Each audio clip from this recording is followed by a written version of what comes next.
Please be seated.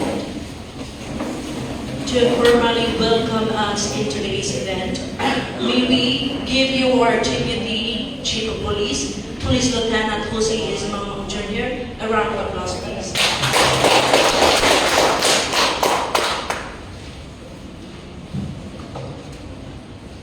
To our Ilocos Officer, Community Officer Ms. Joffy Alera Cervantes, ma'am, good morning. Our MLGO, Ms. Jessica Cosol, ma'am, good morning. Our Ilocos Substation Commander from PCG, Liuto Julius Isar Maraya.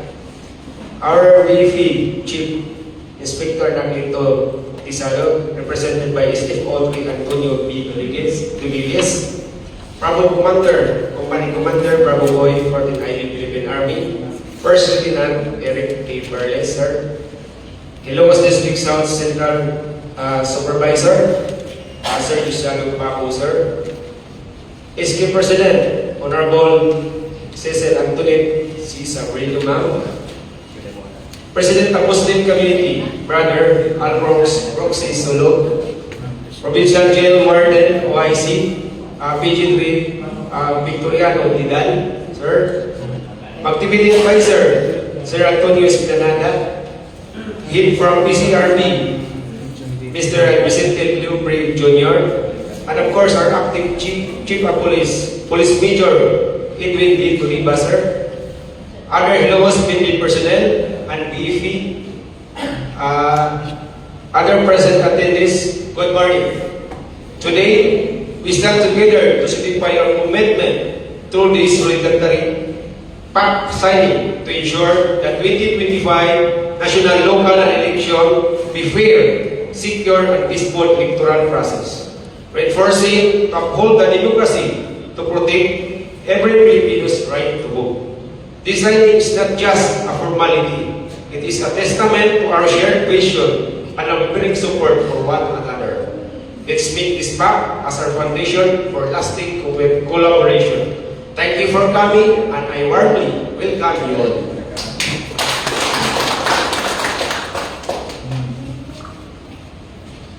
Today, we would like to highlight the PNP preparedness of the Philippine National Police to ensure the security of the electoral process and maintains its integrity through an audio-visual presentation.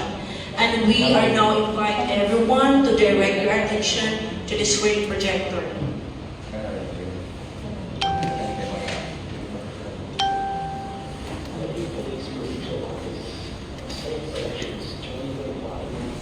A collaborative approach to ensuring fair and credible elections. The Lady Police Provincial Office, LPPO, under the leadership of Police Colonel Dionisio de la Cruz Apas Jr., is fully committed to ensure safe, fair, and credible national and local elections 2025. Our guiding principle is shared accountability for fair elections, safe. This collaborative approach prioritizes protecting the integrity of every vote. Our comprehensive strategy, aligned with the weakest directive, is built upon the 5 P's of crisis management: predict, prevent, prepare, perform, and post-action assessment, ensuring peace and order throughout the election period. We begin by predicting potential threats through the risk assessment. Lane Province has 851 candidates vying for various positions, 21% incumbents, 66% new aspirants. Our assessment has identified key areas requiring heightened security measures. Item 1. Bilyawa, Ilocos, Albia, and Laban-Tabang, the areas of concern. Leyte, Calvinan, San Isidro, Davao, and Baybay, the areas of immediate concern. These prevention strategies allow us to focus resources where they are most needed. Our risk assessment reveals 9 potential threats involving candidates and elected government officials. This detailed analysis allows us to prepare for potential challenges. We are proactively mitigating risk by preparing our personnel and resources. The Leyte PPO's comprehensive security strategy includes strategic personnel deployment, with officers assigned as event commanders, securing voting centers, managing checkpoints and traffic, conducting covert operations, and forming quick reaction teams to release.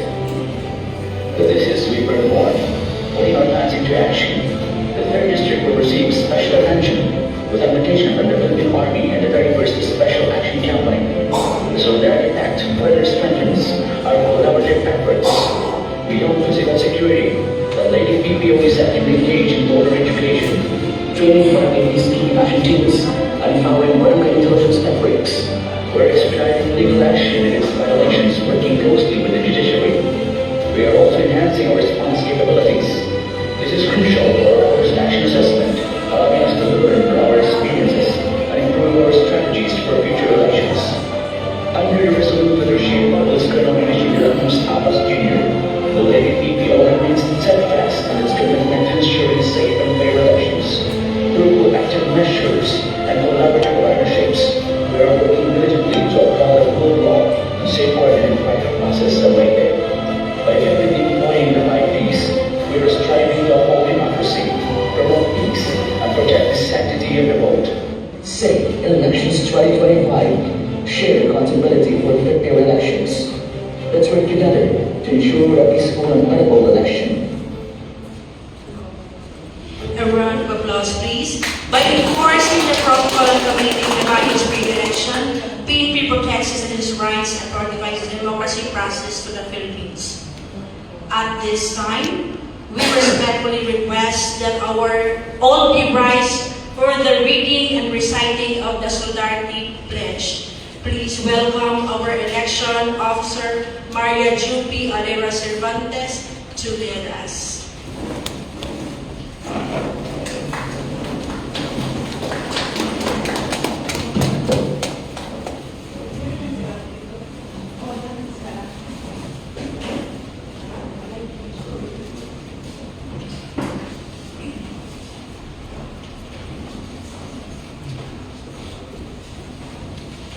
Okay, good morning. Please raise your right hand and please repeat after me. Solidarity Pledge. We, as representatives from various government agencies and sectors of society, pledge to strengthen collaborative efforts to uphold peace and safeguard the integrity of democracy during the 2025 national and local elections. As we stand together from across all the regions, sectors and communities, we commit in solidarity with fellow Filipino to ensure secure, accurate, free, and fair elections. By promoting peace and order, upholding the rule of law, fostering unity and civic responsibility, in protecting the right to vote of every Filipino, thus rejecting all forms of hate and misinformation that could undermine the unity and harmony of our nation. With this pledge, we affirm our shared objective of a peaceful, just, and democratic Philippines, where every Filipino, regardless of creed, culture, is empowered to make each voice heard through the election process. Together, we shall rise in solidarity to ensure that 2025 elections shall be a reflection of our democratic values and testament to the strength and unity of the Filipino people. So help us God.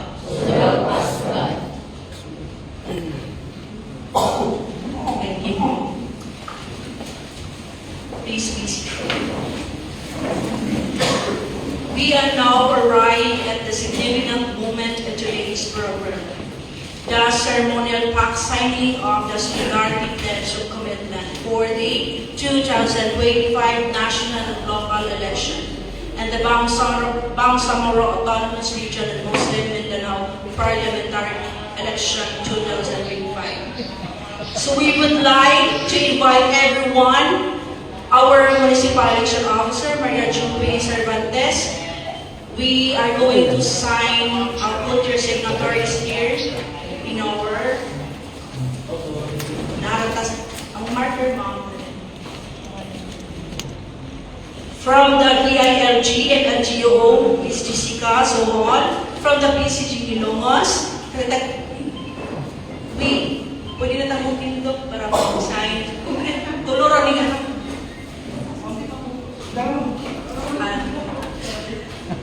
From the PCG Ilongos, Pioseca Jose Cesar Maraya. From the BFP, representing Sir Duquilos. From the DepEd District Supervisor, Jusdalo Pagos Jr. Sir.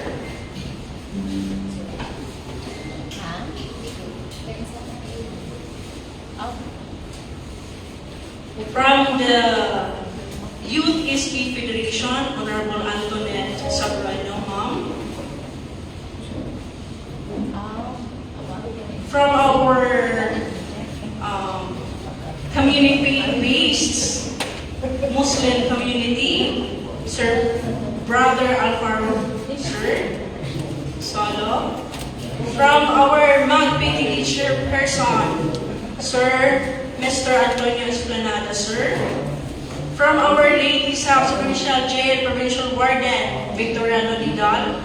And representative from our PTCRP, Sir Vicente Lombri Jr. And other attendees, you are invited to put your signature here in our board. From the AFP, Sir First Lieutenant Eric A. Barnes, sir.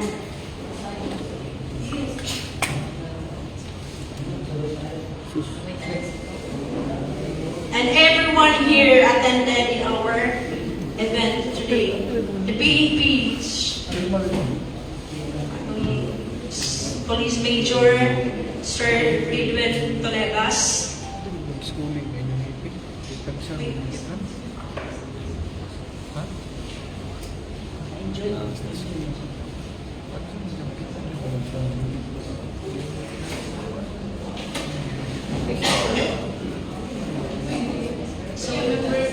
Yes, the members of the PCG attended here, and the BFP and other attendees, you can sign your signatory in our board.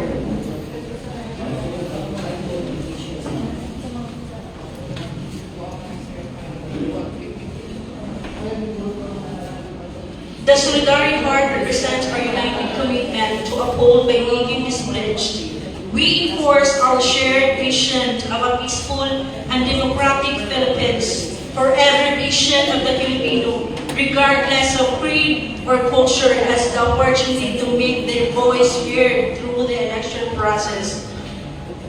This Solidarity Act signing resembles our shared commitment to uphold the rule of the law, prevent violence and election-related arrest, and create an atmosphere of mutual respect and trust among all communities. Together, we will ensure that the upcoming election are through respect of our democratic bodies and ensure a testament of the strength and unity of the Filipino people. At this junction, to further highlight the significance of today's event, we will now hear a message of support from the AFP, the PCG, and from our DepEd, BFP, the PNP, and since this is a parliamentary election, Bangsamoro Autonomous Region, and Muslim Mindanao, we will also hear the message of support from our Muslim community, Brother Alvaro Roxy Solo, sir. Also, a message of support from our MLGO, Jessica Hosol, ma'am. So, the AFP, sir.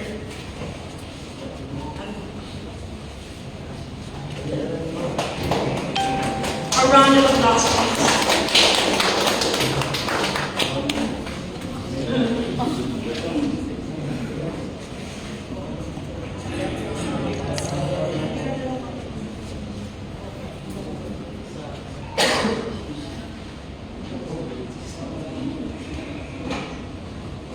Salamat kay Ma'am sa atong MC. May respect to our faith-based group, no? From Kamakop Ma'am, tama? And our Muslim community. Thank you for coming, no? Kasi kayo yung extension namin o doon sa kaigan para maayos yung halala natin. No, napaka-importante po na natuloy ito because sa woman objective natin sa dasal natin na maging maayos yung election 2025. So thank you for coming. So, siyempre of course sa ating Public Officer 3 na Ilocos kay Attorney Aliera Cervantes, Ma'am. And kay Ma'am Jessica, Ma'am, good morning. Kay, tawag dito, AC Federation President, Ma'am. So, huli, mag-usama pa tayo dun sa tapos activities related. And representative from different agencies, no? Tumiting ko lang. Yung from PCG, from PFP, Skip President, PGMP, Muslim Community, and PPCRP, and NGOs, and siyempre of course may counterpart kay Police Major Tuliba, sir. At sa lahat ng mga MPS personnel, PCG and other guests at mga counterparts na nandito, maadyong buntag kananong tanan.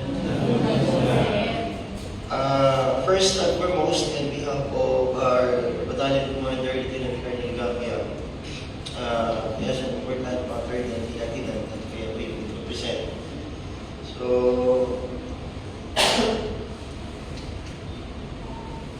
I thank God, no, for His guidance, no, na nakarating kami ng ayos dito from Mahablan with care, no, para dito sa importante event na to. So, sabi nga itong solidarity for signings, ito yung pag-reaffirms natin sa ating mga shared duty, no, to uphold the democracy para ma-ensure natin yung secure, accurate, free, and fair election 2025. Kami, as a representative ng Armed Forces of the Philippines, no, yung 14th Infantry Adventure Battalion, your 14th Infantry Adventure Battalion na naka-assign dito sa area ng Leyte and Southern Leyte is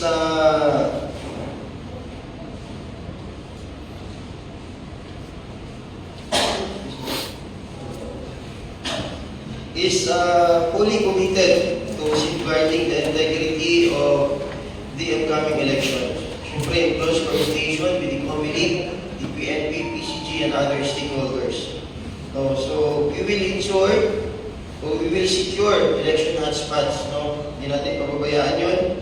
Prevent armed traps and support law enforcement, no, in maintaining peace and order dito sa area. So, with vigilance and the neutrality and professionalism, we will protect democracy, then ensure public safety, and safeguard every citizen's right to vote freely and without fear.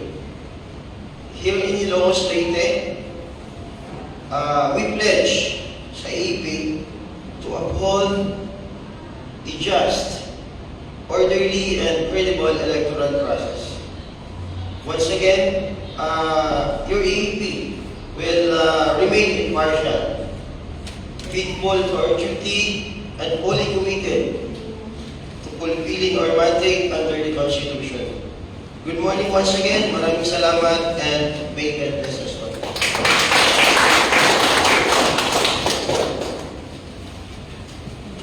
Thank you, sir. We would like to request our PCG for a message support, sir.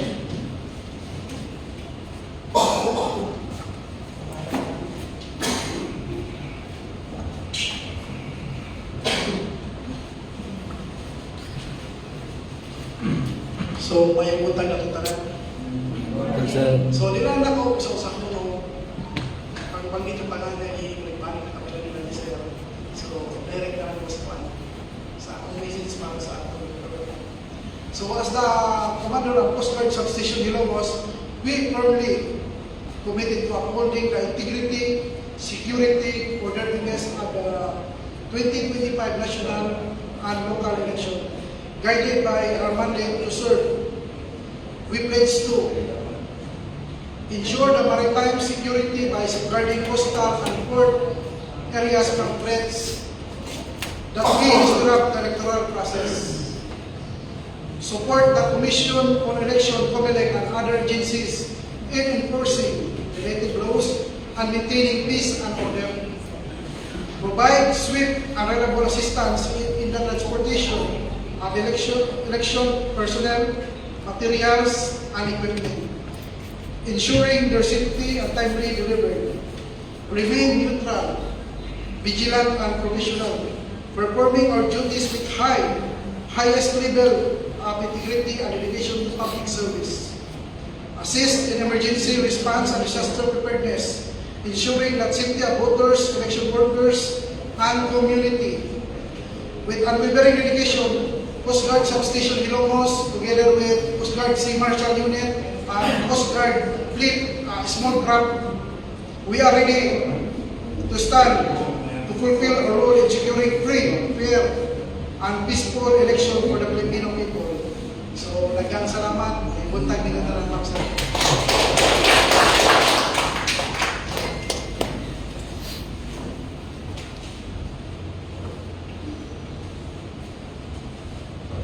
Thank you, sir. We hear from the JETED, Sir Pablo, sir.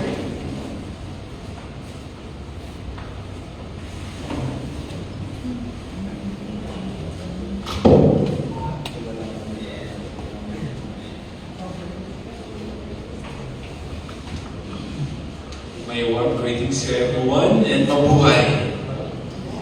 So as the representative of the Department of Education from the 3 districts of this municipality, namely Ilocos North District, Ilocos East District, and Ilocos South District. So we humbly commit for the successful, honest, fair, and peaceful election, the national and local elections 2025. By carefully selecting the members of the Board of Election Inspectors who are honest and committed to their work, because teachers will be serving the local elections, the local and national elections. And we assure that COMELEC can utilize the available classrooms in all the schools of the municipality for the precincts of every barangay. That Ilocos Leyte will be in all the government offices, non-government offices and agencies for the successful, peaceful 2025 national and local elections. Thank you, and amen ka, Tilamusnan.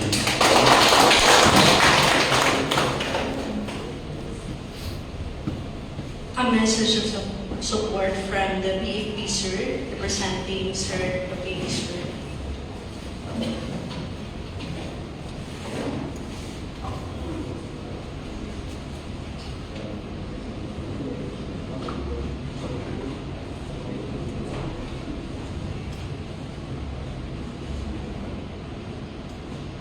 Good morning to Police Major Wendy Toribas, sir, and to our guest speaker, Ma'am Maria Joviti Alera Cervantes.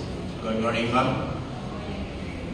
So, in behalf of Bureau of Fire Protection, Enormous Fire Season personnel, led by Inspector Anacleto S. Isado Jr., we are thankful for inviting us this activity, Solidarity Pact signing for the 2025 national and local election. During the election, we have two teams to dispatch in different school so that we can help by watching vigilantly and to have election a peaceful one and honest. That's all, and good morning and God bless.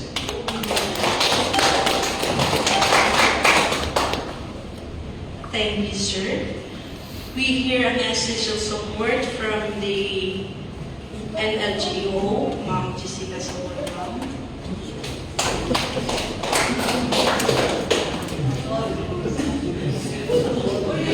Okay, kapatid ko na si Jessica Song, bitaw is Sosol. Okay, good morning everyone. This is an ambush message. But anyways, I would like to congratulate the organizer of the activity for successfully conducting the Solidarity Pact signing this morning. As for the DILG, we have just a short message. On our part, we will do our best that we shall be steadfast, or we shall remain steadfast to our mandates towards peace and order, public safety, by strengthening the local government's capacity. So that would be all. Thank you very much.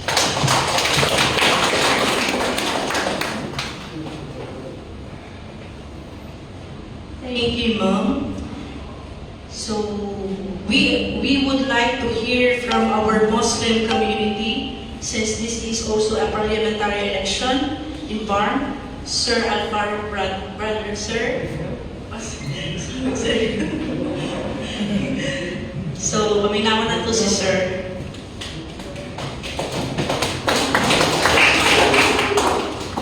Assalamualaikum. Timbalan. Siguro ngayon lang ninyo ako, yung iba dyan, hindi ako kilala. I am now the Sultan of Region 8. At the same time, I am the overall chairman of the Muslim Federation.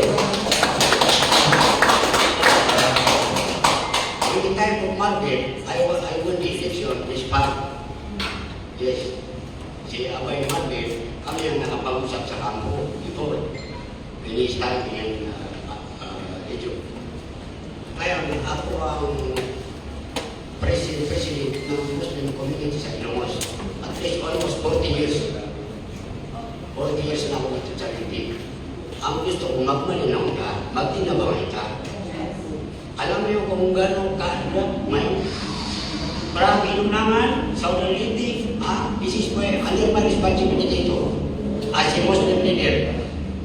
Inunangan, anawan, inundayan, silagu, San Francisco, Pintuan, San Francisco, Linuan, yes, Kabalian, Silverna, Tomas Ocos, Malikpo, Burgos, Macron, Masin City, Libabon, Subo, and Buntok.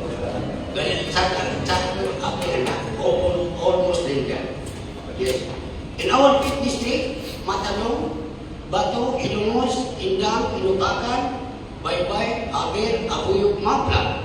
That is under my responsibility. In the 4th district, Tacloban, Tanawan, Palo, yes, Karigara, Ananga, Villaba, Litiniti, Ormo, Palongo, Kaimiran, Isabel, and Nawal. That is under my responsibility. Alam niyo mga kapatid, magtulungan kayo. Yes, huwag kayong magkampanya. Ang hiningi ko lang, hindi mga port, natin yung mga kapatid natin mga apostol. Sa mga port, ipitan natin ang buwan. Huwag tayo magbigay ng kumpiyansa. Lalo na ngayong eleksyon. Yes. In my position, sa hirap na ako, wala akong alos, wala na akong tulong sa kaisip, paano mapanatili ang kapayapaan, katahimikan, at kalinaw this coming election. Sana magtulungan tayo. Yun lang po. Maraming salamat.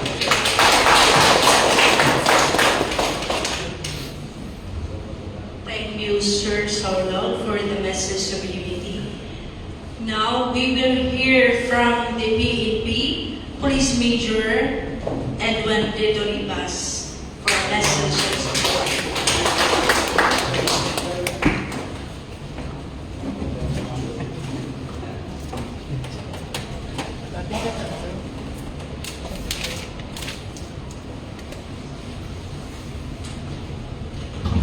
Thank you, ma'am.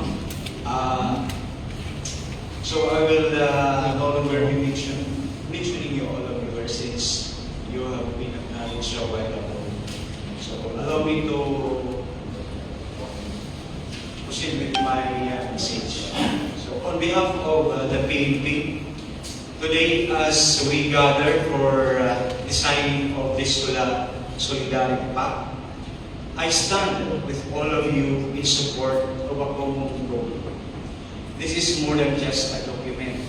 It is a promise to our fellow citizens that we will work together to protect the integrity of our electoral process.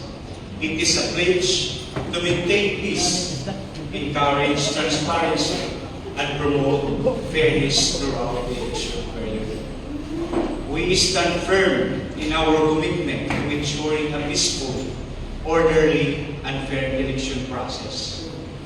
As an institution that is entrusted with the safety and security of the people, we pledge to perform our duties with utmost professionalism, impartiality, and respect for democratic principles. We assure and commit to a non-partisan rule, ensuring that the conduct of the election is free from any form of violence, coercion, or intimidation. Our primary responsibility is to protect the rights of every citizen to vote and participate in the electoral process without fear or disruption. We will work hand in hand with all the stakeholders, the election officials, political parties, civil society, religious groups, and citizens to uphold peace and order. We further assure the public that we will not tolerate any act of violence, election-related offenses, or other forms of election disruption. Our role is to create an environment where every Filipino can freely express their will through their vote.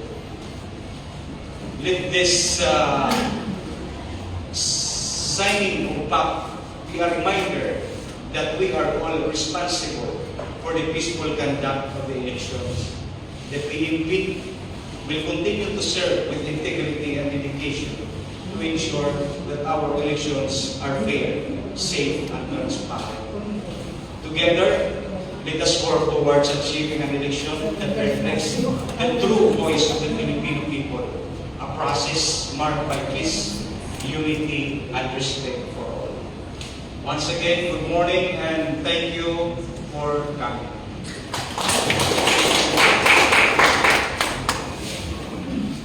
Thank you, sir. We are aiming for a fair and secure 2025 national and local election. At this part of the program, may I request our MSPO, Police Executive Master Sergeant Ma'am IPS Lanyu, for the introduction of the guest of honor and speaker. Ma'am.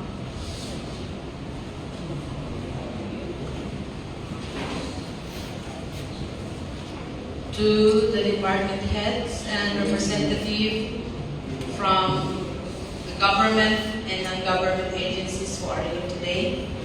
Ladies and gentlemen, good morning. It is my privilege to introduce a remarkable woman, a symbol of dedication, intelligence, and perseverance. Born in Tabutabang, Leyte, she is a woman of great achievements whose youthful appearance belies her 49 years of wisdom and experience. She is a loving wife of Mr. Vivencio Cervantes, a businessman, and a devoted mother to two wonderful daughters and a son. Her academic journey is a testament to her brilliance. She graduated as salutatorian from Tabon-Tabon Elementary School and later as valedictorian from her secondary school. She pursued a Bachelor of Business Administration in Management at the University of the Philippines, Tacloban College, where she excelled as a college scholar. She earned her master's in management from Leyte Normal University and completed her law degree at St. Paul's Business and Law, Leyte in 2013. Adding to her list of achievements, she passed the Career Service Professional Examinations, which reflect not only her intellect, but also her unwavering dedication to excellence. She is now serving the Commission of Elections 5 years. So it is my great honor and pride to introduce our guest of honor and speaker for today. Please welcome the esteemed, dynamic, and ever-youthful Municipal Election Officer, Maria Joby Alira Cervantes. A round of applause.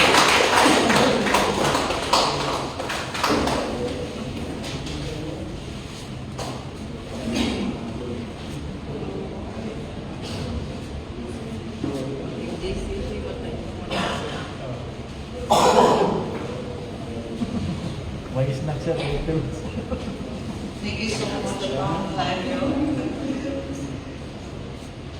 Amazing pa na ito introduction. Okay. Before anything else, I want to ask for apologies. My apologies getting that because I came late.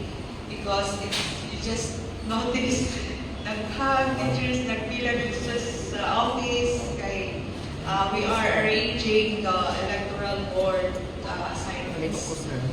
Dili na ko dili ang kay decisions.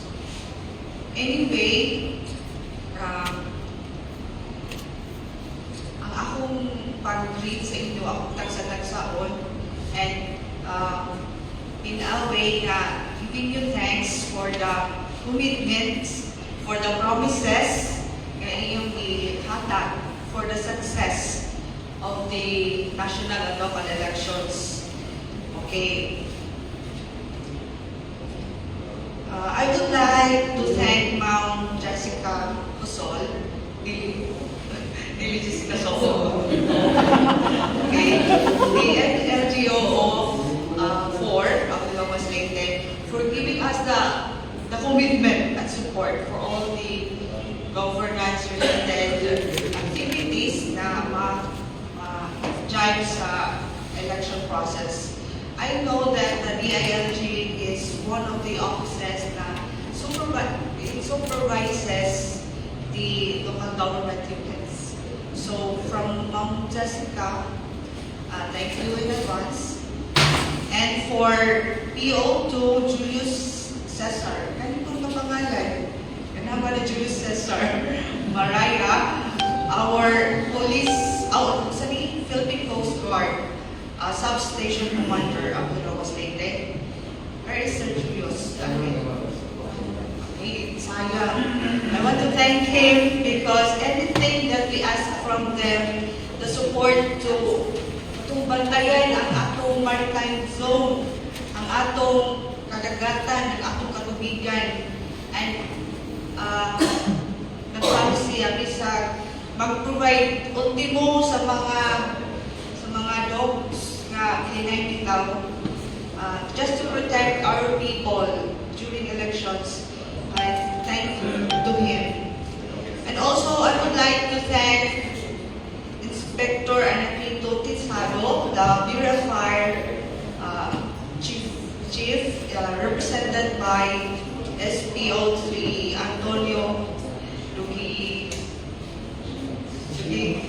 Wala din po, ayaw kayo kasuwat.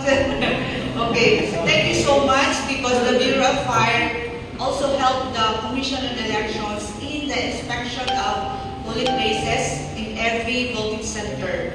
Sir Pabo, the Bureau of Fire will be coming, I think, because they haven't reported their 100% accomplishment of the report yet. And I am hoping that before the election ends, matapos ng inspection so that our schools will be ready enough to operate as safe from any fire accidents.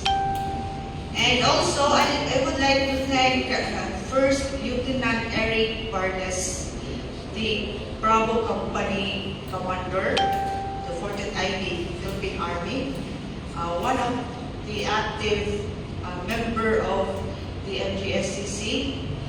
And thank you for your support also, sir.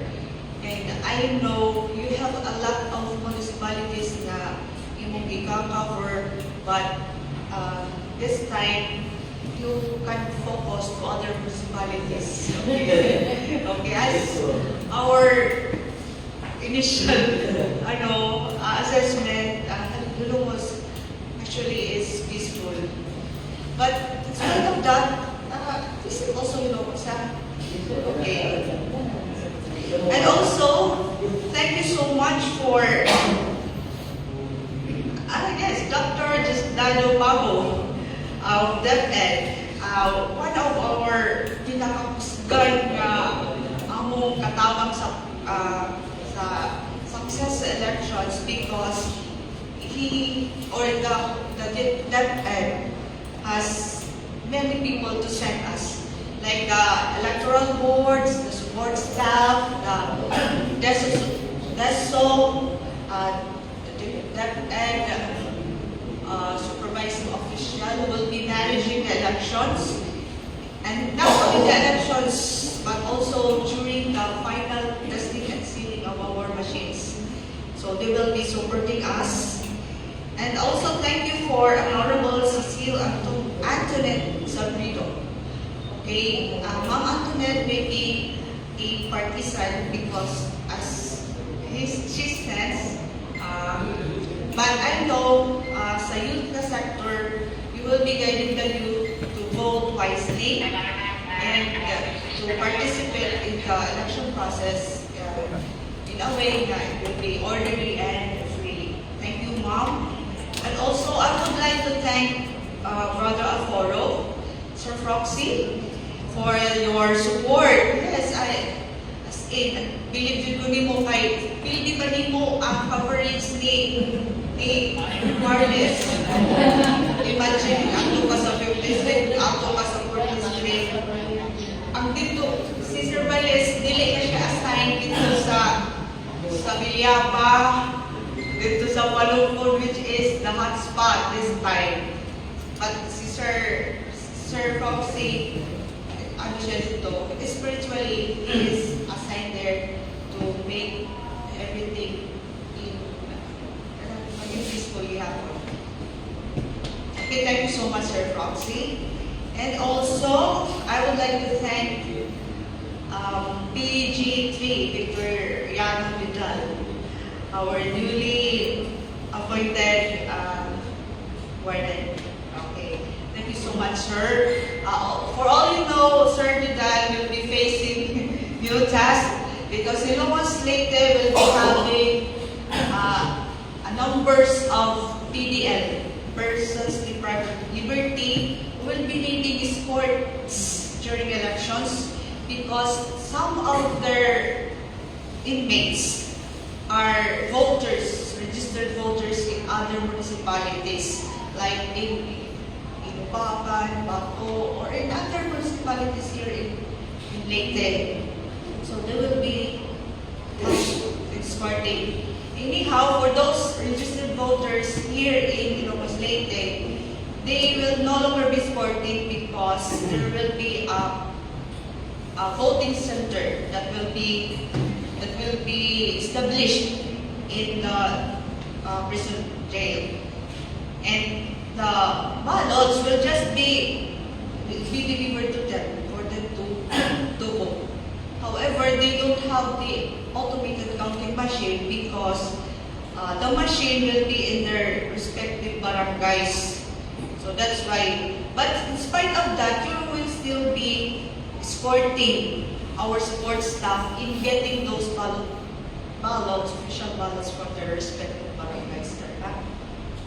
Sabot ta, mura o tulong nga escorts ang pinangalan. One of them is Sir Sabas. Okay. Thank you so much in advance. And also, I would like to thank Sir Antonio B. Esplanada, okay, one of the barangay councils in West. He may be a kagawad in a percent or in a barangay, but I know he can inform other barangay officials that the barangay officials are badly needed in securing the automated counting machine during elections. Sir, before the elections, the machines will be deployed in every barangay, in every polling center, in every polling places.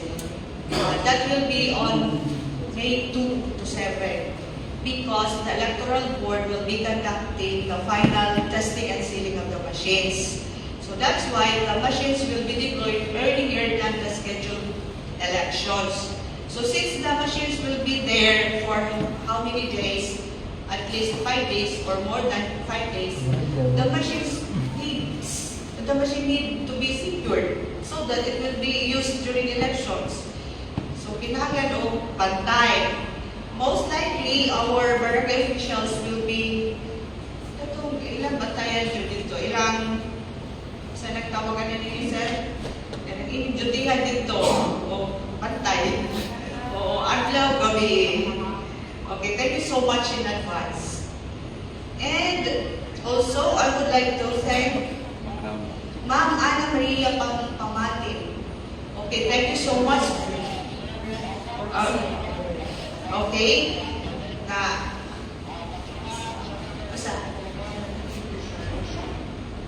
Asasiyan. Okay. Kasi imo na mag-i-exam. Akong kapiwala ka-exam. It's okay. Ma'am, Pastora Minerva Nagatan Pamako. Thank you so much for your commitment in helping the national and local elections free from any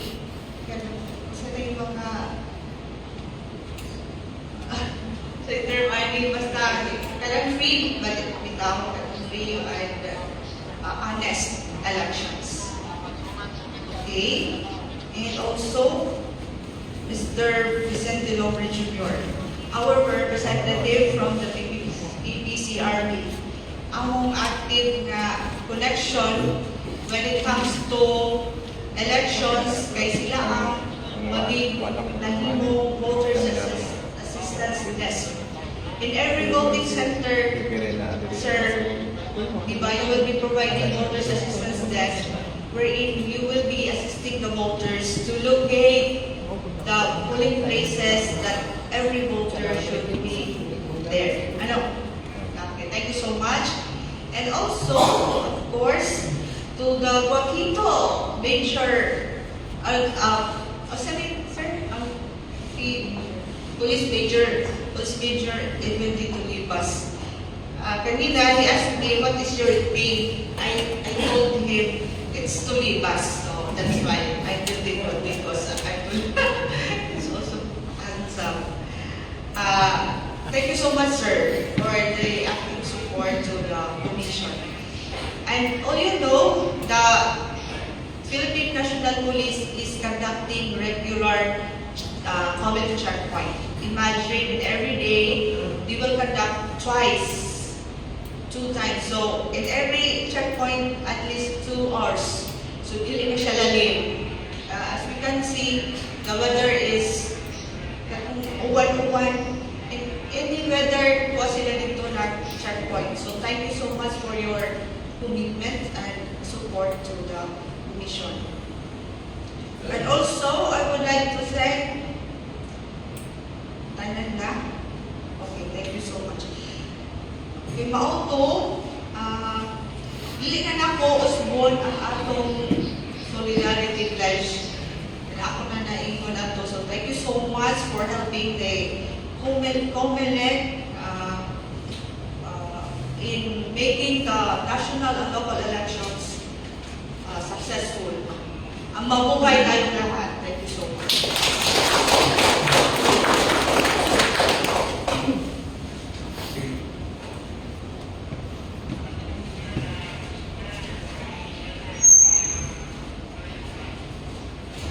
Thank you, Ma'am, for the inspiring words and unity message. Before we officially end, we will give our guest of honor and speaker a certificate